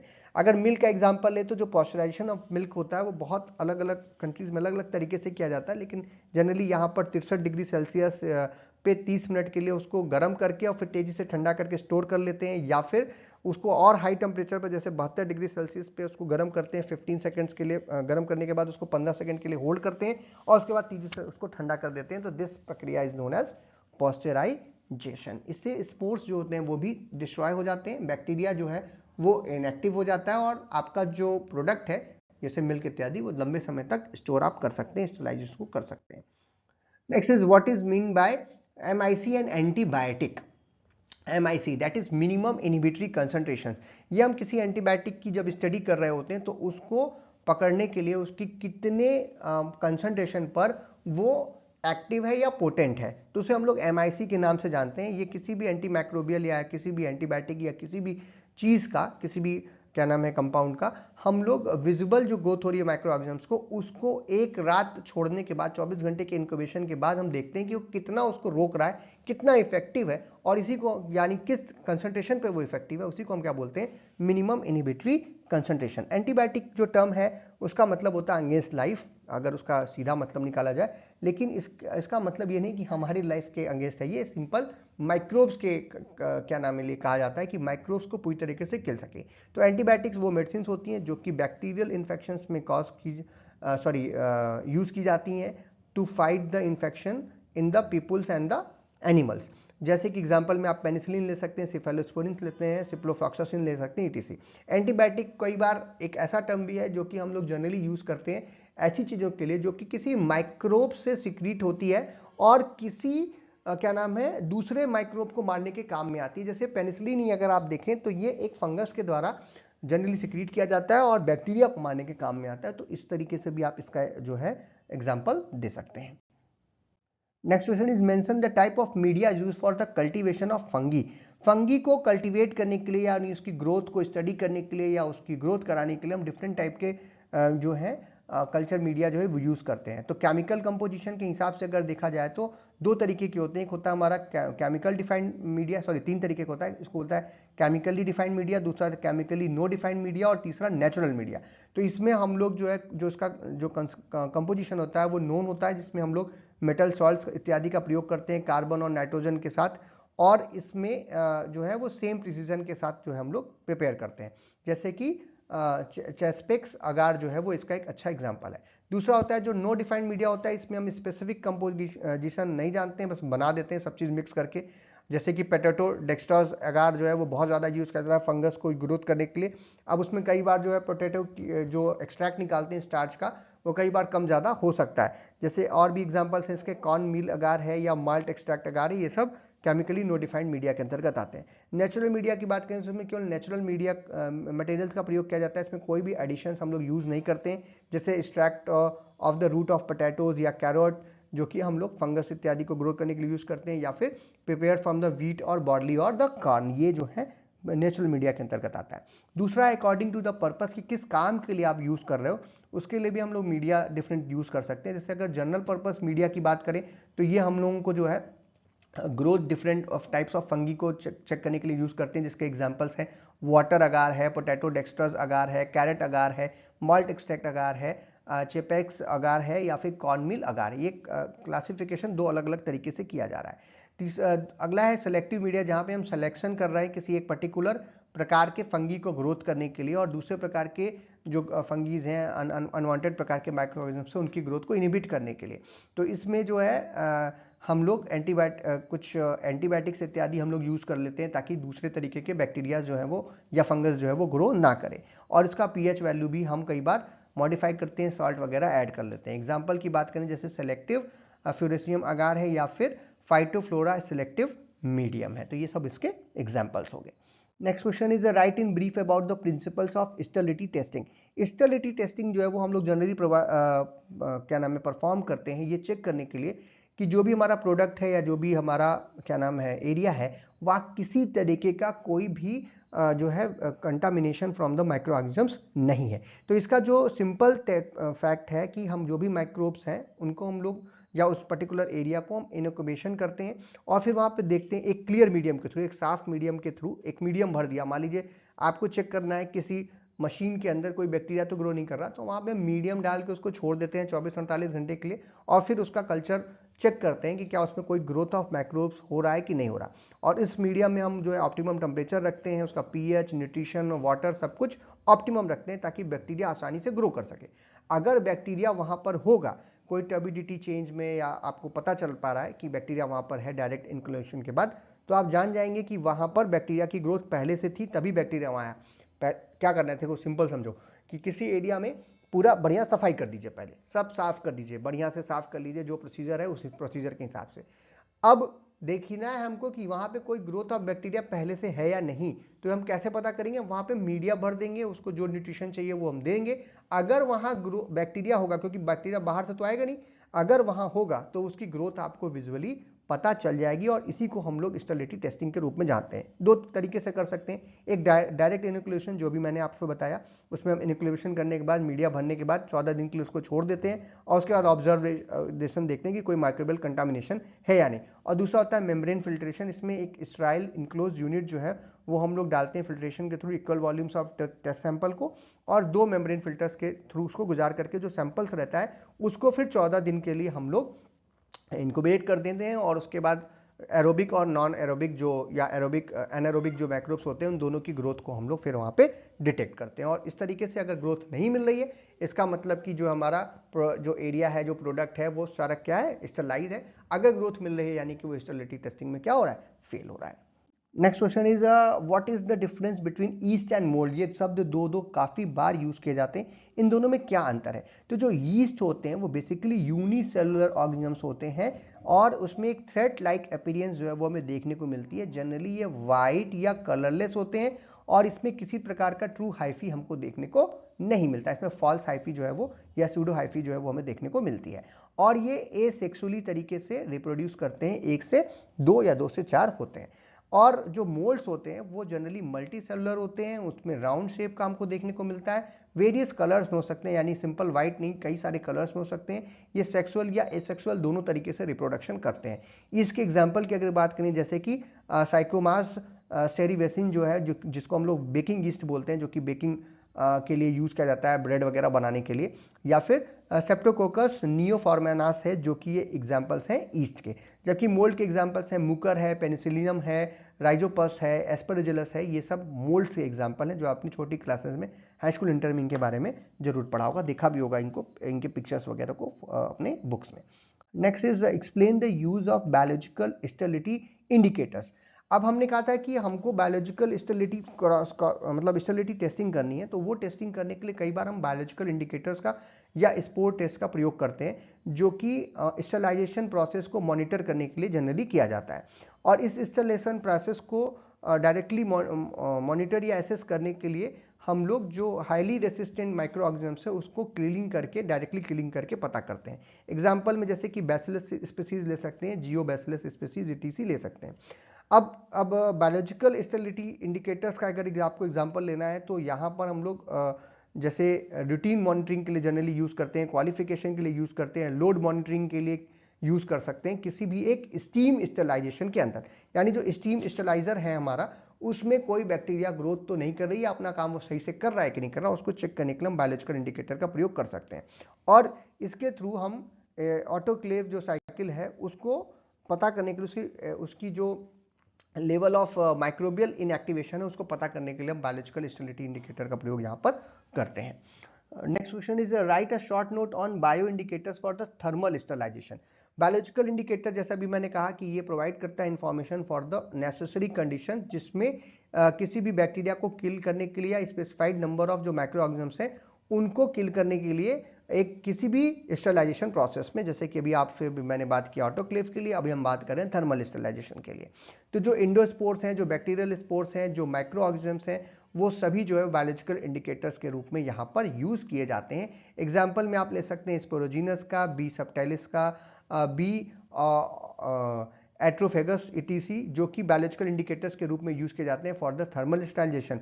जो स्पोर्स फॉर्मिंग माइक्रो ऑर्गेनिजम्स होते हैं वो जनरली यहाँ पर प्रेफर इसलिए किए जाते हैं क्योंकि इनका जो थर्मल रेसिस्टेंस होता है वो लोअर होता है और इनका प्रयोग हम यहाँ पर थर्मल स्टरलाइजेशन को चेक करने के लिए इनका प्रयोग हम लोग कर सकते हैं, इसमें इनका प्रयोग कर सकते हैं। Next question is illustrate the media suitability test and growth promotion test. ये दो तरीके के टेस्ट हैं जो जनरली हम लोग स्टरलिटी टेस्टिंग में करते हैं। तो पहला जो है वो हमारा मीडिया सुटेबिलिटी टेस्ट। तो मीडिया सुटेबिलिटी टेस्ट जो होता है वो ये दोनों ही टेस्ट जो है वो हम लोग परफॉर्म करते हैं माइक्रोबायोलॉजी लैबोरेटरीज में, इंश्योर करने के लिए कि जो कल्चर मीडिया हम यूज कर रहे हैं माइक्रो ऑर्गेनिजम्स की ग्रोथ करने के लिए वो हाई क्वालिटी का हो और सपोर्ट करता हो माइक्रोबियल ग्रोथ को। तो जो मीडिया सुटेबिलिटी टेस्ट है उसमें हम लोग कल्चर मीडिया जो अगार है उसको टेस्ट करते हैं, उसको इनोकुलेट करते हैं मीडिया को एक माइक्रोबियल स्पीसीज के साथ। उसके बाद जो हमारी इनक्यूबेशन की हुई प्लेट्स हैं उनको एप्रोप्रिएट टेम्परेचर पे ऑर्गेनिज्म को जैसा चाहिए, जिस ऑर्गेनिजम्स के लिए जिस तरीके का टेम्परेचर चाहिए वो हम वहाँ पे मेंटेन करते हैं और उसके बाद फिर ग्रोथ को ऑब्जर्व करते हैं इंक्यूबेशन के समय के बाद 24 घंटे, 48 घंटे, 72 घंटे बाद, और जानने की कोशिश करते हैं कि ऑर्गेनिज्म है उसकी कितनी ग्रोथ हो रही है। अगर ऑर्गेनिज्म की ग्रोथ अच्छी हो रही है इसका मतलब मीडिया जो है वो सुटेबल है उसमें यूज करने के लिए, उस प्रकार के ऑर्गेनिज्म को ग्रोथ कराने के लिए। अगर उसकी ग्रोथ नहीं हो रही अच्छे से इसका मतलब कि मीडिया जो है वो हमारा सुटेबल नहीं है, यानी कि कोई दूसरा मीडिया हमको बनाना पड़ेगा। इसी तरीके से ग्रोथ प्रमोशन टेस्ट की बात करें तो जो भी मीडिया है उसमें हम लोग जिसको टेस्ट कर रहे हैं उसमें माइक्रो ऑर्गेनिजम्स के डिफरेंट या जो स्पेसिफिक स्ट्रेन है उसको वहाँ पर डालते हैं एक नोन क्वांटिटी में। उसके बाद उस कल्चर प्लेट्स को भी इनक्यूबेट करते हैं और जो अपीयरेंस है कॉलोनीज को उसको चेक करते हैं। जो भी कॉलोनीज जो है वहाँ पर बनी उसको हम लोग काउंट करते हैं और जो डिजायर्ड पॉपुलेशन ऑफ इनक्यूबेशन होना चाहिए एक पर्टिकुलर समय में, जैसे हमने कहा कि 48 घंटे में इतनी कॉलोनीज बननी चाहिए, तो अगर वो कॉलोनीज जो है वो बन रही हैं known amount of the micro organisms की जो कि उस मीडिया में ग्रोथ किया जा रहा है, इसका मतलब कि जैसे मान लीजिए हमने कहा कि यहाँ पर 100 कॉलोनीज या मतलब इतने एरिया में कॉलोनी बननी चाहिए, अगर वो बन रही है मतलब उतना ग्रोथ ऑफ माइक्रो ऑर्गेनिज्म हो रहा है तो इसका मतलब कि वो ग्रोथ प्रमोशन टेस्ट में पास हो रहा है। और अगर वो नहीं हो रहा है, जितना डिजायर्ड कॉलोनीज बननी चाहिए थोड़ी कम बनी या बहुत ही कम बन रही है, इसका मतलब कि ग्रोथ प्रमोशन टेस्ट में हमारा जो मीडियम है वो फेल हो रहा है। हमको ये क्यों जानना है, ये दोनों टेस्ट हमको क्यों करने हैं? हमको इसलिए करने हैं ताकि हम अपने मीडिया को हायर क्वालिटी का बना सकें और हमारी जो स्टडी हमको आगे करनी है उसको करने में मीडिया हमारे लिए सहायक हो। अगर मीडिया सही नहीं होगा, ग्रोथ सही से बैक्टीरिया की नहीं होगी, तो हम कभी भी डिजायर्ड जो हमको आंसर चाहिए, जैसे हम एंटीबायोटिक की कोई टेस्टिंग कर रहे हैं तो हम सही से उसको नहीं कर पाएंगे। Next question is define aseptic area. बड़ा ही सिंपल सा एक टर्म है एसेप्टिक एरिया, जहां पर एक ऐसा एरिया हम लोग डिजाइन करते हैं जहां पर हम श्योरिटी करते हैं कि पूरी तरीके से स्टरलाइज्ड एरिया है वो और किसी तरीके का कोई भी ग्रोथ जो है वो माइक्रो ऑर्गेनिजम्स की वहां पर नहीं हो रही है। ये एक स्पेशली डिजाइन एरिया है और इसको कंस्ट्रक्ट किया जाता है एक इंटेंशन के साथ कि ये सभी तरीके के माइक्रोबियल कंटामिनेशन को प्रिवेंट करेगा और उसी एरिया पे हम पर्टिकुलरली किसी तरीके की माइक्रोस्कोपिक जो स्टडी है वो करते हैं या अपना जो फार्मास्यूटिकल प्रोडक्ट है उसको हम बनाना चाहते हैं तो हम इसी एरिया में बनाते हैं ताकि वहां पर कोई भी ग्रोथ ऑफ माइक्रोऑर्गेनिजम्स ना हो और हमारा जो प्रोडक्ट हो वो सही से बने। समटाइम्स जो एसेप्टिक शब्द है वो यूज किया जाता है कॉन्टेक्स्ट ऑफ द एनवायरनमेंट के लिए, जैसे कि क्लीन रूम्स इत्यादि के लिए, और ये जो भी जर्म या जो भी माइक्रोब्स हैं उससे फ्री स्टेट के लिए भी आफ्टर डिस्टरलाइजेशन हम एसेप्टिक शब्द का प्रयोग करते हैं। और जो एरिया इस तरीके का होगा जहाँ पे कोई भी ग्रोथ ऑफ माइक्रोऑर्गेनिजम्स नहीं हो सकती, जहाँ पे हम ऐसा काम कर सकते हैं कि हमें कोई भी माइक्रो ऑर्गेनिज्म जो है वो डिस्टर्ब नहीं करेगा, तो उसको हम लोग क्या बोलते हैं? एसेप्टिक एरिया बोलते हैं। आपके यहाँ लैब में भी माइक्रोबायोलॉजी अगर लैब होगी तो वहाँ पे एसेप्टिक एरिया जो है वो बनाया गया होगा जिसके अंदर आप लोग टेस्ट जो है वो परफॉर्म करते हैं। Next question is इनुमरेट the sources of contamination in the aseptic area. अब एसेप्टिक एरिया हमने कहा वहां पे कोई कंटामिनेशन नहीं होना चाहिए, वहां पे कोई माइक्रोब्स ग्रोथ नहीं होनी चाहिए, लेकिन अगर वहां ग्रोथ हो रही है, वहां माइक्रोब्स पहुंच रहा है, तो किसकी वजह से पहुंचेगा, कौन कौन से इसके सोर्सेज हैं? तो बहुत सारे सोर्सेज है जहां से कंटामिनेशन एसेप्टिक एरिया में हो सकता है। हमारे थ्रू जा सकता है, जो व्यक्ति काम करने जा रहा है उसने अगर अपने ऊपर साफ सफाई नहीं ध्यान रखी या उसने कपड़े वगैरह नहीं चेंज करके वहां गया, तो उसके थ्रू माइक्रोब पहुंच जाएगा। जो बिल्डिंग, जो फैसिलिटीज आप यूज कर रहे हैं, वो अगर वो सही तरीके से कंस्ट्रक्टेड नहीं है, तो वहां से बैक्टीरिया जो है वो आ सकता है। जो भी इक्विपमेंट और यूटेंसिल्स हम यूज कर रहे हैं, उसके अंदर जो ग्लासवेयर वगैरह हम यूज कर रहे हैं, क्या उसमें वहां से बैक्टीरिया जो है वो साफ है कि नहीं? अगर वो नहीं साफ होगा तो वहां से जो है आपको बैक्टीरिया मिल जाएगा, वो स्टरलाइज नहीं अगर हम यूज करेंगे। जो रॉ मटेरियल हम लेकर के आते हैं एरिया में काम करने के लिए, उससे माइक्रोब्स आ सकता है। जो हमारा मैन्युफैक्चरिंग प्रोसेस है, अगर वो सही नहीं है, तो वहां से जो है कंटामिनेशन ऑफ द माइक्रोब्स हो सकता है। जो हीटिंग है, वेंटिलेशन है, जो एयर कंडीशनिंग हम लोग वहाँ पे सिस्टम यूज़ कर रहे हैं, इनमें भी अगर डिफिकल्टीज है, जो सही नहीं है ये, तो वहाँ से भी आ सकता है। और यूटिलिटीज़ जो हम यूज़ करते हैं, वहाँ से भी जो है वो माइक्रोब्स जो है वो कंटामिनेशन कर सकते हैं एसेप्टिक एरिया का। तो यहाँ नाम पूछ रहा है, ये सभी नाम यहाँ पे आप लिख दीजिएगा। Next is define phenol coefficient test. Phenol जो है वो एक काफ़ी अच्छा, एक आप कह सकते हो डिसइंफेक्टेंट है, और इसीलिए अगर हम किसी भी डिसइंफेक्टेंट की क्वालिटी चेक करना चाहते हैं तो उसका कंपैरिजन करते हैं फिनॉल के साथ, और इसी को बोलते हैं हम लोग फिनॉल कॉफिशिएंट टेस्ट।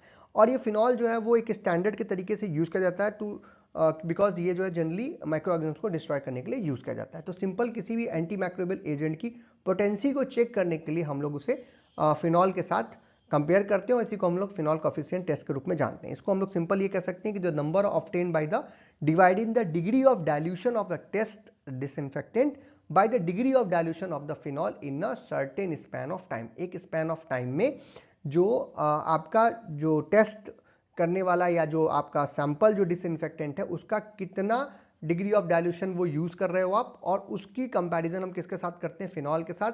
कि कितने समय में, एक ही पर्टिकुलर समय, जैसे 20 मिनट, 30 मिनट, 40 मिनट, वो कितनी देर में दोनों में से कौन जो है वो ज़्यादा बैक्टीरिया को किल कर रहा है, और उसी का हम लोग क्या करते हैं, एक रेशियो निकालते हैं जिसे हम फिनॉल कॉफिशिएंट टेस्ट के रूप में जानते हैं। अगर ये जो नंबर आ रहा है वो 1 से ज़्यादा आ रहा है, तो हम जान जाते हैं कि किसी भी पर्टिकुलर डाइल्यूशन के लिए, तो हम जान जाते हैं जो हमारा टेस्ट डिसइंफेक्टेंट है वो मोर पावरफुल है, वो अच्छे तरीके से बैक्टीरिया को किल कर रहा है। अगर 1 से कम आता है तो हम कहते हैं कि वो फिनॉल से अच्छा नहीं है, यानी कि वो बेहतर डिसइंफेक्टेंट नहीं बन सकता है।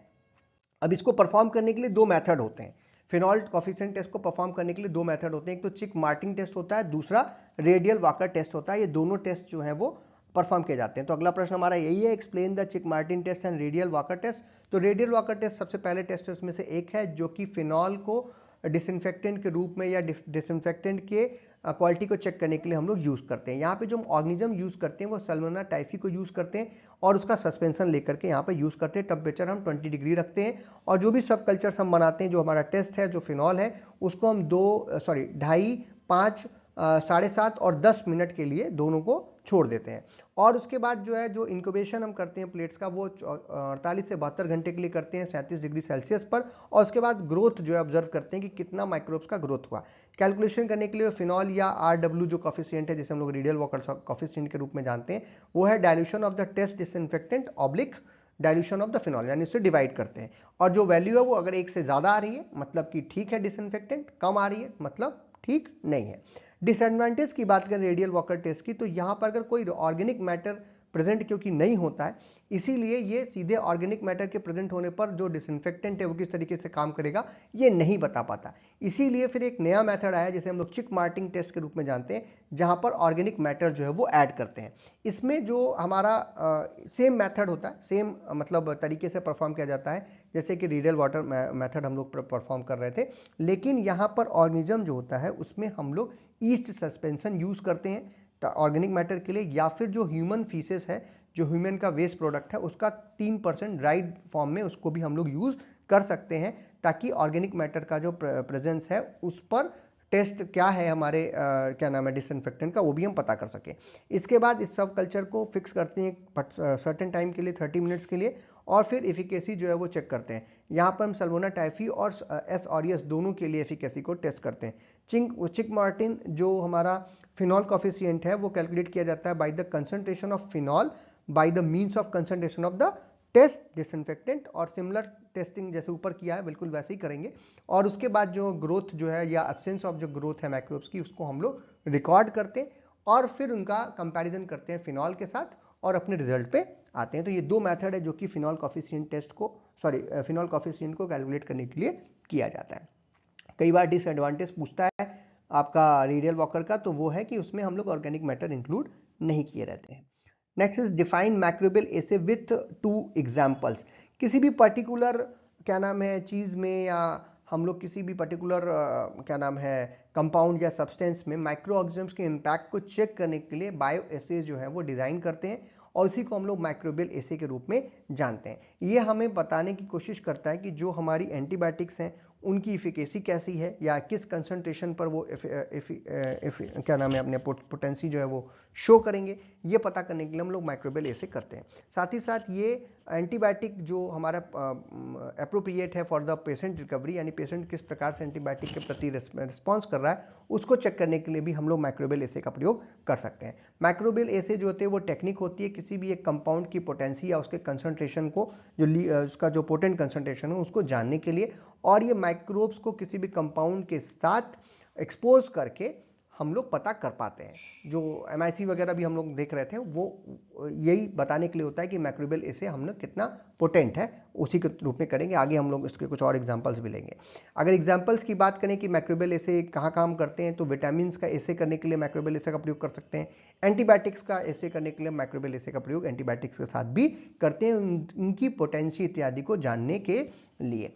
Next question is explain the principle for the microbial assay of vitamin. तो जो माइक्रोबियल एसे है वो जनरली हम लोग बी विटामिन के लिए जो है परफॉर्म करते हैं। ये किसी भी जो स्पीसीज है माइक्रो ऑर्गेनिजम्स की उसका रेट ऑफ ग्रोथ को पता करने के लिए कि किसी पर्टिकुलर विटामिन के प्रेजेंस में उसकी ग्रोथ का क्या असर पड़ता है, उस ग्रोथ पे क्या असर पड़ता है, ठीक है। और ये पता करने के लिए हम लोग कई बार फूड स्टफ प्रिपरेशन इत्यादि जो है उसमें भी विटामिन के अमाउंट को अननोन मात्रा में अमाउंट जो विटामिन है उसके द्वारा भी ऐसे को कर सकते हैं।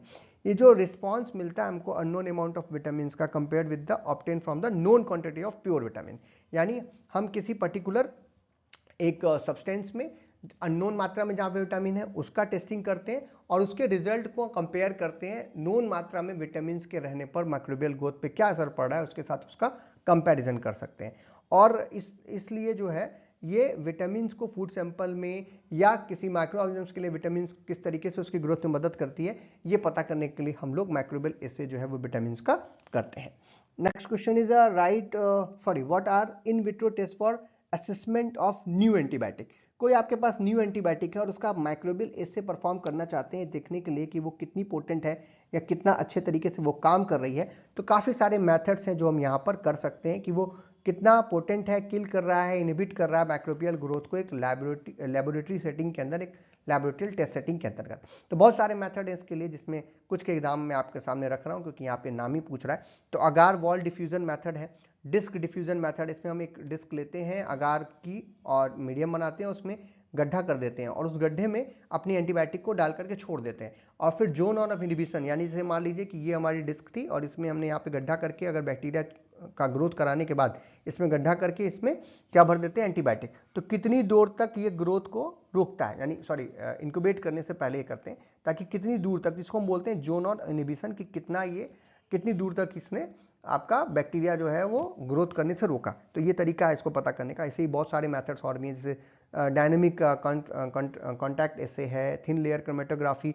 बायो ऑटोग्राफी है, टाइम किल एसे है, बायोफिल्म एसे है, माइक्रो डाइल्यूशन मेथड्स हैं, broth essay for the minimum inhibitory concentration है, मिनिमम बैक्टीरियल कंसंट्रेशन है, minimum doubling time growth curve है, फ्लो साइटोफ्लोरिक मैट्रिक एसे है या फिर बायोल्यूमिनेसेंस एसे है। तो बहुत सारे तरीके के एसे हैं जो कि हम नए एंटीबायोटिक के असेसमेंट के लिए यूज करते हैं।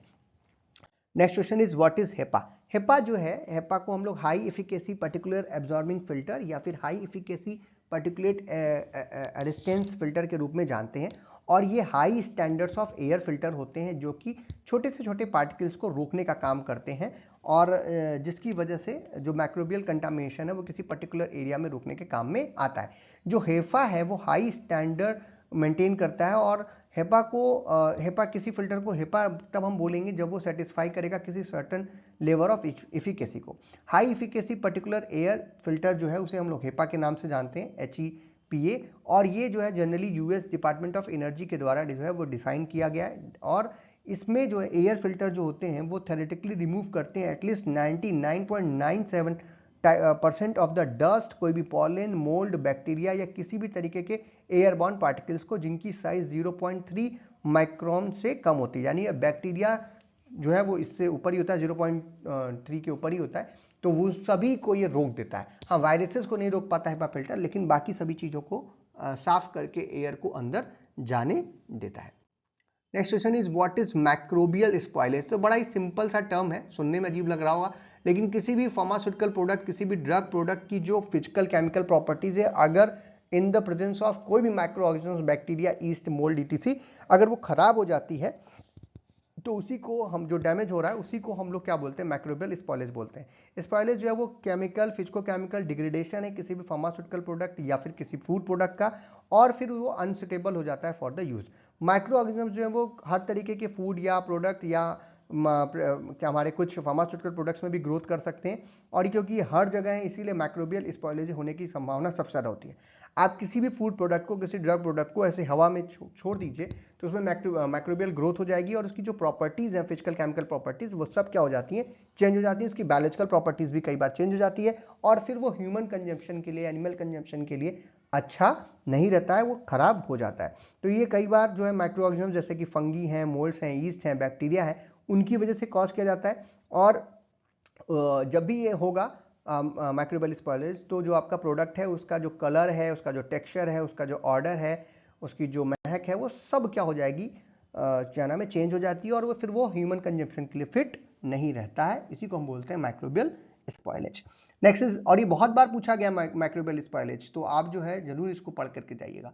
List out different types of spoilage in pharmaceuticals. Pharmaceuticals में किस तरीके के स्पॉयलेज होते हैं, कौन कौन प्रकार के स्पॉयलेज हो सकते हैं। तो on the basis of physically changes, chemical changes, और आपका क्या नाम है, बायोलॉजिकल चेंजेस, हम तीन तरीके का इसको बोल सकते हैं। एक तो हो गया हमारा, जैसे ऑन द बेसिस ऑफ हमने बोला, तो पहला क्या हो गया, केमिकल स्पॉयलेज, दूसरा हो गया हमारा ये केमिकल स्पॉयलेज हो गया, दूसरा हमारा फिजिको केमिकल स्पॉयलेज हो गया, और तीसरा बायोलॉजिकल स्पॉयलेज। तो केमिकल स्पॉयलेज में जो कि केमिकल नेचर है ड्रग की या एक्सिपिएंट की, वो चेंज हो जाती है due to the micro organisms, क्या नाम है, इन्फेक्शन या उसके प्रेजेंस होने की वजह से। जो माइक्रोबियल स्ट्रक्चर है इंग्रेडिएंट्स का, वो भी कई बार चेंज हो जाता है, और जिसकी वजह से उसके फिजिको केमिकल प्रॉपर्टीज में काफी सारा बदलाव आता है, और जो पोटेंसी है ड्रग की वो भी डिक्रीज हो जाती है।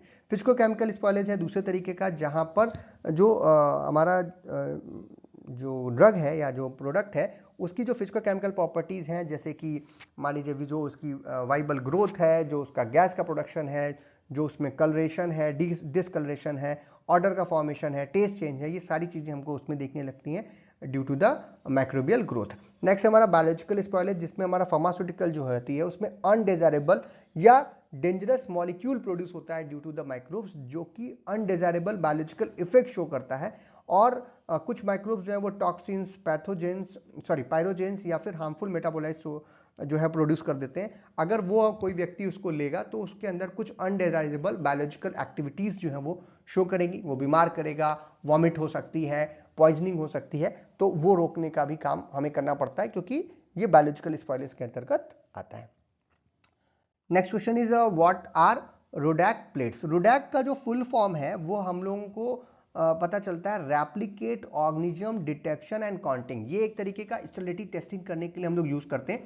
ये प्लेट्स होती हैं जो कि जनरली सरफेस सैंपलिंग टेस्टिंग के लिए हम लोग यूज करते हैं। इसमें एगार होता है जो कि एक किसी भी कॉन्टेक्ट प्लेट के ऊपर पोर किया जाता है, और फ्लैट होता है, प्रेस करके उसको फ्लैट कर देते हैं ताकि उसमें कोई भी ऑर्गेनिज्म अगर वहां पर प्रेजेंट है तो स्टिक कर जाए, और फिर उसको हम लोग चेक कर लेते हैं कि वहां पे कोई ऑर्गेनिज्म था या नहीं था। ये जो कॉन्टैक्ट प्लेट्स होती हैं वो जनरली जो है वो जो हमारे क्लीन रूम्स हैं, लेबोरेटरीज हैं, उनकी क्लीननेस या उनकी जो स्टरलाइजेशन है वहां पर, या जो उसकी जो आप कह रहे हैं एसेप्टिक है, वो उनको चेक करने के लिए हम लोग यूज करते हैं। और ये इंश्योर करते हैं कि जो बायोसेफ्टी है वो किसी भी तरीके के क्लीनिंगनेस, जो ऑब्जर्विंग क्लीनिंगनेस है, या जो हमारा कंटामिनेशन है किसी प्रोसेस में, उसको रिड्यूस करने के लिए हम लोग रोडेक्ट प्लेट्स का प्रयोग करते हैं। तो ये एक तरीके का जो है सेफ्टी मेजर में हम लोग इसका प्रयोग कर लेते हैं। इसका फुल फॉर्म कई बार पूछा गया, that is replicate organism detection and counting. Next is how will you define the cell culture. Cell culture क्या होता है? तो बड़ा ही सिंपल सी चीज है कि हम किसी लिविंग ऑर्गेनिज्म से कोई सेल, जैसे माइक्रोब्स हो गया, हमारी किसी ऑर्गन से हम सेल को ले लिए और उसको आर्टिफिशियली हम ग्रोथ कराते हैं ताकि हम टेस्ट कर सकें किसी भी एंटीबायोटिक को, किसी ड्रग की ग्रोथ को या किसी डिसीज इत्यादि की ग्रोथ को हम लोग चेक करने के लिए इसको कर सकते हैं। तो जो सेल कल्चर होती है वो रिमूवल होता है सेल का फ्रॉम अ एनिमल और प्लांट, और फिर उसको हम फेवरेबल आर्टिफिशियल इन्वायरमेंट में डाल करके उसकी ग्रोथ देखते हैं। यानी कि हम उसको बॉडी से बाहर निकाल करके और फिर बॉडी जैसा ही इन्वायरमेंट देंगे ताकि वो ग्रोथ कर सके। अब इसमें किसी भी तरीके के बैक्टीरिया, ईस्ट का जो ग्रोथ है, ह्यूमन या प्लांट या एनिमल सेल्स की ग्रोथ है, वो लैबोरेटरीज के अंदर हम लोग कर सकते हैं। जो सेल कल्चर्स होते हैं वो डायग्नोस्टिक जो इन्फेक्शन है उनको डायग्नोस करने के लिए, किसी नई ड्रग को टेस्ट करने के लिए या रिसर्च इत्यादि के लिए हम लोग यूज़ करते हैं। सेल कल्चर या टिश्यू कल्चर जिसको हम बोलते हैं, ये जो है वो सेल्स होती हैं जिनका ग्रोथ जो है वो कंट्रोल कंडीशन के अंदर किया जाता है, नेचुरल एनवायरनमेंट से, उनके नेचुरल एनवायरनमेंट से उनको बाहर निकाल करके, और उसी को हम क्या बोलते हैं? सेल कल्चर बोलते हैं। Next question is write the incubation conditions for the cell culture. Cell culture जो है सिंपली देखिए, आप अपने बॉडी से उसको बाहर निकालेंगे और या बैक्टीरिया का जो ग्रोथ के लिए जो उसको टेम्परेचर चाहिए, जो उसको एनवायरनमेंट चाहिए, उस एनवायरनमेंट में हम लोग उसको ग्रोथ करते हैं। इंक्यूबेशन करने के लिए हम लोग को टिश्यू कल्चर्स को या सेल कल्चर्स को ढेर सारे CO2 स्मार्टफियर्स के अंतर्गत रखना पड़ता है, यानी कार्बन डाइऑक्साइड उसको चाहिए। कुछ उसके लिए टेम्परेचर चाहिए जो डिफरेंट सेल्स के लिए रेंजिंग जो है वो 4 डिग्री सेल्सियस से 50 डिग्री सेल्सियस के बीच में होती है। कंसंट्रेशन जो है CO2 का वो 0.3 से 19.9%, लगभग 20% के बीच में होता है। जो सेल कल्चर्स होते हैं वो हम लोग इंक्यूबेट करते हैं जो रेगुलेटेड टेम्परेचर्स हैं उनके बीच में, जैसे वाटर जैकेट इंक्यूबेटर के अंदर, और जो CO2 कंसंट्रेशन है वो बहुत ज़रूरी वहाँ पर होता है। मोस्ट जो सेल लाइन्स होती हैं वो 37 डिग्री सेल्सियस पे हमारी बॉडी से अगर निकल रही है तो उस पर ग्रो करती है। 5% CO2 उसको चाहिए होता है, और सैचुरेटिंग ह्यूमिडिटी भी जो है उसको चाहिए होती है। ह्यूमिडिटी बहुत ज़रूरी है, हाई ह्यूमिडिटी भी ज़रूरी है CO2 इन्वायरमेंट के साथ साथ। बट कुछ सेल्स जो होती हैं वो लोअर टेम्परेचर्स पर उनको हम इंक्यूबेशन करते हैं और लोअर CO2 कंसंट्रेशन के अंतर्गत रखते हैं। ध्यान देने वाली बात यह है कि जब भी इनका इंक्यूबेशन किया जाए तो एक यूनिफॉर्म और कांस्टेंट जो है टेम्परेचर, ह्यूमिडिटी और CO2 का कंसंट्रेशन हमको ऑटोमेटिक सिस्टम के अंतर्गत रखना पड़ता है। अगर ये ऐसा हम नहीं करेंगे तो जो वो सेल है उसका कल्चर जो है वो डिस्ट्रॉय हो जाएगा, वो सेल की जो है डेथ है वो भी हो सकती है। Next and last question of the today session, जो लास्ट क्वेश्चन है, कई बार पूछा गया, write the application of cell culture, कि हमने सेल कल्चर बना लिया, उसको इंक्यूबेट कर लिया, तो उसका एप्लीकेशन क्या है? तो बहुत सारे एप्लीकेशन है। ये एक टूल के तरीके से यूज़ किया जाता है। बहुत सारे novel chemical, cosmetics, drugs compound, food products और या अलग अलग तरीके के कंपाउंड्स की एफिकेसी को चेक करने के लिए, ड्रग की साइटोटॉक्सिसिटी को चेक करने के लिए डिफरेंट स्पेसिफिक सेल टाइप्स में जो टॉक्सिफाइंग सेल टाइप्स होते हैं, जैसे कि हेपेटोसाइट सेल्स हैं, किडनी सेल्स हैं, वो जनरली हाई इंटरेस्ट में इन पर्पसेस के लिए यूज़ किया जाता है। एनिमल सेल कल्चर्स का हम लोग कई बार उपयोग कर लेते हैं जिनमें हम लोग वायरस को रेप्लिकेट करते हैं, क्योंकि अगर एनिमल के अंदर उसको रेप्लिकेट करेंगे तो एनिमल की डेथ भी हो सकती है, लेकिन हम सेल कल्चर में ऐसा करते हैं ताकि हम वैक्सीन इत्यादि को प्रोड्यूस कर सकें, साथ ही साथ जो है वायरस को आइसोलेट करने के लिए, उसको डिटेक्ट करने के लिए, उसके स्टडी करने के लिए, उसके डेवलपमेंट साइकिल को पकड़ने के लिए वायरस के, ये हम सेल लाइन का प्रयोग करते हैं ताकि हम इन्फेक्शन के बारे में और ज़्यादा जानकारी जो है वो प्राप्त करें। साइटोटॉक्सिसिटी और जो परमिबिलिटी है ड्रग मॉलिक्यूल की, जो डिलीवरी सिस्टम्स हैं उनकी जो एफिकेसी है, जो हम लोग सेल कल्चर मॉडल्स के ऊपर ही एवेलुएट करते हैं, इंडस्ट्री में भी और फार्मास्यूटिकल इंडस्ट्री में भी, और अगर हम क्लासेस में अपने लेबोरेटरीज में, कॉलेजेस के अंदर अगर रिसर्च करना चाहें तो हमको इसके लिए एनिमल्स को मारना नहीं पड़ता। जो सेल मॉडल होता है वो इंपॉर्टेंट प्लेटफॉर्म होता है इन्वेस्टिगेट करने के लिए साइटोटॉक्सिसिटी, परमेबिलिटी स्टडी, और रिड्यूस करता है यूज ऑफ एनिमल मॉडल्स, यानी बिना एनिमल के भी हम पहले जो है प्राइमरी टेस्ट के रूप में इसका प्रयोग करते हैं ताकि हमें पता चल जाए कि इफिकेसी एग्जैक्टली है या नहीं, या कितनी है, टॉक्सिसिटी कितनी है, परमेबिलिटी कितनी है ड्रग की, ये सब हम उसमें सेल लाइन से पता कर सकते हैं। और उसके बाद अपने रिजल्ट्स को, मतलब अगर हमें पॉजिटिव रिजल्ट्स आ रहे हैं तो उसको हम वेरीफाई करने के लिए तब जाकर के एनिमल मॉडल का प्रयोग करेंगे, तो एनिमल का यूज क्या हो जाता है, कम हो जाता है, तो आपका समय बचता है, आपका पैसा बचता है और एनिमल की जान बचती है। तो ये सेल कल्चर इसलिए काफ़ी ज़्यादा इंपॉर्टेंट रिसर्च पर्पसेज में यूज़ करते हैं। तो ये था आज का हमारा सेशन जहाँ पे हमने आपको माइक्रोबायोलॉजी के इम्पॉर्टेंट और जो क्या नाम है पुराने क्वेश्चंस पेपर से पूछे गए प्रश्न हैं जिनके पूछे जाने की संभावना ज़्यादा से ज़्यादा है, उनको डिस्कस आपके साथ किया और आशा करता हूँ कि इसमें से कुछ क्वेश्चंस आपको जरूर पेपर में मिलेंगे या इनके इन्हीं तरीके के क्वेश्चंस आपको पेपर में मिलेंगे, तो इनको जरूर आप देख लीजिएगा। आप सभी हमें फॉलो कर ही रहे हैं, अलग अलग जगहों पे हम आप हमें फॉलो कर सकते हैं, जैसे कि आप हमें यूट्यूब पे फॉलो कर रहे हैं, वहाँ पे आप जाएंगे। एक चीज़ बड़ी खास बात है, कई बार बच्चे जो हमने वीडियोस पहले से अपलोड किए हैं, टॉपिक्स अपलोड किए हैं, उनके बारे में बार पूछते रहते हैं, तो आप सब्जेक्ट वाइज यहाँ पर जो प्लेलिस्ट आपको देखने को मिलती है अपने मोबाइल फ़ोन में, आप देखिएगा चैनल के होम पेज पे, तो वहाँ पे प्लेलिस्ट में सब्जेक्ट वाइज प्लेलिस्ट है जहाँ पे आपको टॉपिक्स जो है वो मिल जाते हैं।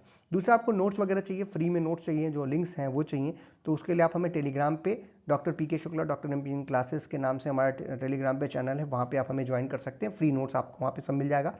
नोट्स और बाकी लिंक्स इत्यादि और न्यूज़ जो है आपके फार्मेसी क्षेत्र में या केमिस्ट्री के क्षेत्र में, साइंस के क्षेत्र में जो आ रहे हैं, उनको हम अपडेट करते रहते हैं हमारे फेसबुक पेजेस और फेसबुक ग्रुप पे, जो कि है doctor Prajan Shukla doctor M P classes के नाम से। वहाँ पे आप जाकर के हमें फॉलो कर सकते हैं। और हमारा एक ऐप भी है जो कि गूगल प्ले स्टोर पे इस समय अवेलेबल है एंड्रॉयड फ़ोन के लिए, एंड्रॉयड में, तो वहाँ पे भी आप जा सकते हो और वहाँ पे कुछ नॉमिनल चार्ज पे आपको पेड कंटेंट भी मिलने को मिलता है, कुछ फ्री कंटेंट भी आपको इस ऐप के अंदर मिल जाता है। तो वीडियो आपको पसंद आया तो इसे लाइक कीजिए, अपने फ्रेंड्स में शेयर कीजिए, चैनल पर नए हो तो चैनल को सब्सक्राइब कर लीजिए ताकि आपको इस तरीके के वीडियोज़ और मिलते रहें। वीडियो को देखने के लिए बहुत बहुत धन्यवाद।